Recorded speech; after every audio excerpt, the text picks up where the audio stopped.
ములుగు శాసనసభ్యురాలు సీతక్క గారిని మాట్లాడవలసిందిగా కోరుతున్నాను.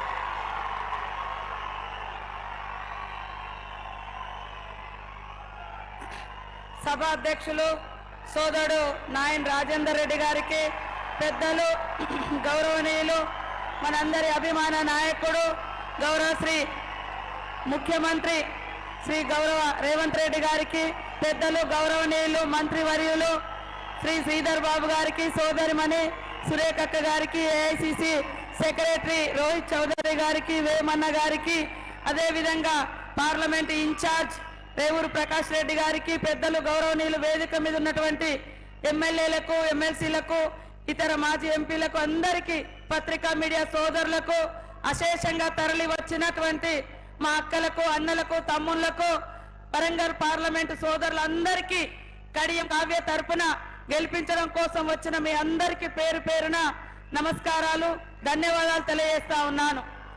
ఈరోజు దేశంలో కాంగ్రెస్ రాబోతుంది.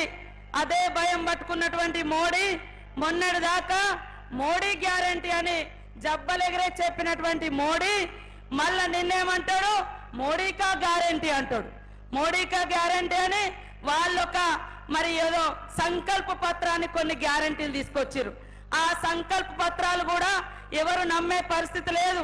కాంగ్రెస్ అంటేనే గ్యారంటీ, కాంగ్రెస్ మాట ఏదైతే చెప్తారో అది తప్పక చేసి తీరుతున్నటువంటి నమ్మకం ప్రజలలో ఉంది. కాబట్టి ఇప్పటికే జరిగినటువంటి పార్లమెంట్ ఎన్నికలలో కాంగ్రెస్ కు మొగ్గు ఉంది, గెలవడానికి 100% ఉందని తెలిసి ఒక దిక్కు పాకిస్తాన్ అంటాడు, లేకుంటే ముస్లిం హిందూ అంటాడు.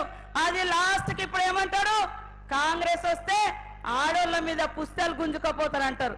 అయ్యా నీ పాలనలో బంగారం కొందామంటే ధర పెరిగింది, నీ పాలనలో బట్టలు కొనుక్కుందామంటే జిఎస్టీ వేసినావు, పాల ప్యాకెట్ కొనుక్కుందామంటే జిఎస్టీ వేసినావు, సచ్చిన శవాన్ని శ్మశానంలో తీసుకువెళ్ళమంటే జిఎస్టీలు వేసినావు, పుడితే పన్ను, చస్తే పన్ను, పిల్లగాడు తాగే పాల మీద పన్ను, కట్టుకునే బట్ట మీద పన్ను, అన్నిటి మీద పన్ను లేసి దోసి ఈ రాష్ట్రంలో ప్రజలను పేద బీద సాదాని తేడా లేకుండా పన్ను లేసి దోచుకొని నీ దోస్తులకు దోచిపెట్టిన చరిత్ర నీది, మాది కాదు.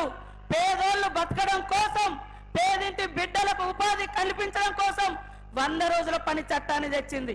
ఈ దేశంలో లక్షలాది ఎకరాల భూములు పంచి ఆత్మ గౌరవాన్ని ఇచ్చింది కాంగ్రెస్. ఆత్మ గౌరవంతో బతకడం కోసం ఇల్లు కట్టించింది కాంగ్రెస్.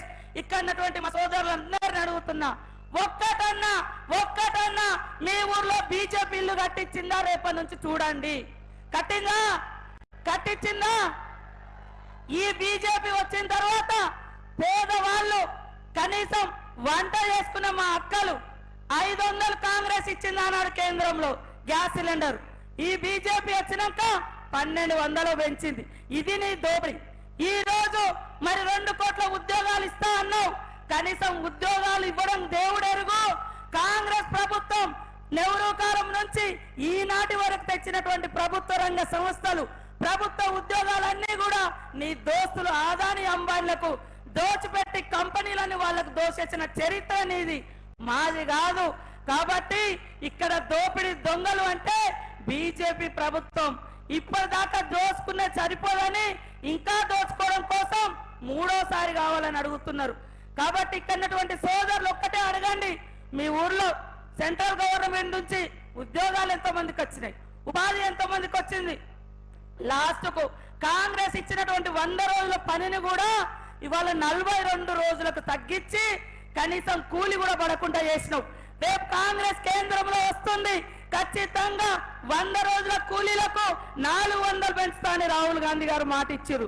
ఇప్పటికే రాష్ట్రంలో ఇచ్చినటువంటి 6 గ్యారంటీలలో మహిళలకు మరి ఇవాళ గ్యాస్ కనెక్షన్ 500కే ఇచ్చి కుటుంబ భారాన్ని తగ్గించినటువంటి ఘనత, 200 యూనిట్ల కరెంటు ఫ్రీగా ఇచ్చినటువంటి ఘనత, ఇవన్నీ కూడా చేస్తుంటే సహించలేక, తట్టుకోలేక కులాల పంచాయతీ, మతాల పంచాయతీ, లాస్ట్ కు మరి కాంగ్రెస్ మీద ఇష్టానుసారంగా మాట్లాడుతున్నటువంటి ఈ మోడీ ఇవాళ చస్తే కూడా పన్నేసేటువంటి దరిద్రులు ఇక్కడ ఎవరు లేరు.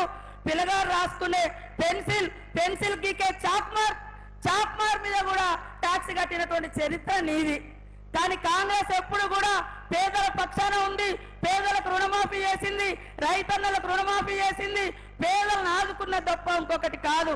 కాబట్టి ఇక్కడ వచ్చినటువంటి సోదరులందరూ కూడా కడియం కావ్య ఒక విద్యావంతురాలు, మరి ఒక రాజకీయ కుటుంబం, ప్రజల కోసం గత 5 సంవత్సరాలుగా అనేక సంక్షేమ కార్యక్రమాల్లో స్వచ్ఛంద సేవా సంస్థల ద్వారా చేసి ప్రజలంటే ఏంటో అవగాహన ఉన్న వ్యక్తి. కాబట్టి మన సీఎం గారు, మన పార్టీ ఆమెకు టికెట్ ఇవ్వడం జరిగింది. ప్రతి ఒక్కరూ రేపు రాబోయే కాలంలో ఈ రాజ్యాంగం బతకాలి, మేము భారతీయులమని ఆత్మగౌరవంతో ప్రపంచానికి చాటి చెప్పుకోవాలంటే భారత రాజ్యాంగం, అంబేద్కర్ గారు రాసినటువంటి రాజ్యాంగం ఉండాలి. ఆ రాజ్యాంగం ప్రపంచానికి ఆదర్శం. దాన్ని మార్చడం కోసం ఇవాళ 400 సీట్లని మోడీ అడుగుతున్నాడు. కాబట్టి ప్రతి ఒక్కరూ అంకిత భావంతో పనిచేసి కాంగ్రెస్ పార్టీని గెలిపిద్దాం. 34 సంవత్సరాల క్రితం రాజీవ్ గాంధీ గారు ప్రధానమంత్రిగా ఉండి చనిపోయిండు. అప్పటి నుంచి ఇప్పటికీ 3 సార్లు ఈ దేశంలో కాంగ్రెస్ పార్టీ అధికారంలోకి వచ్చింది. కానీ గాంధీ కుటుంబం నుంచి ఎవరు కాలేదు. ఇక్కడటువంటి ప్రతి ఒక్కరికి చేతులెత్తి నమస్కరిస్తున్నా. వాళ్ళు ఏ పదవులలో లేకున్నా తెలంగాణ ఇచ్చిరు, కోట్ల మందికి ఇల్లు ఇచ్చిరు, కోట్ల మందికి రాజకీయ అవకాశాలు ఇచ్చిరు, అనేక రకాల సంక్షేమ పథకాలు తీసుకొచ్చారు.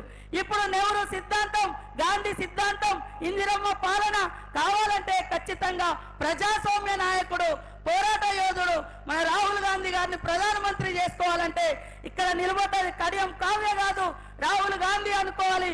ఇక్కడ రేవంత్ రెడ్డి నిలబడ్డది అనుకోవాలి. కాబట్టి ప్రతి ఒక్కరూ ఐక్యంగా కష్టపడి భారీ మెజార్టీనిచ్చి గెలిపియాలని పేరున కోరుకుంటూ చేతి గుర్తుకే.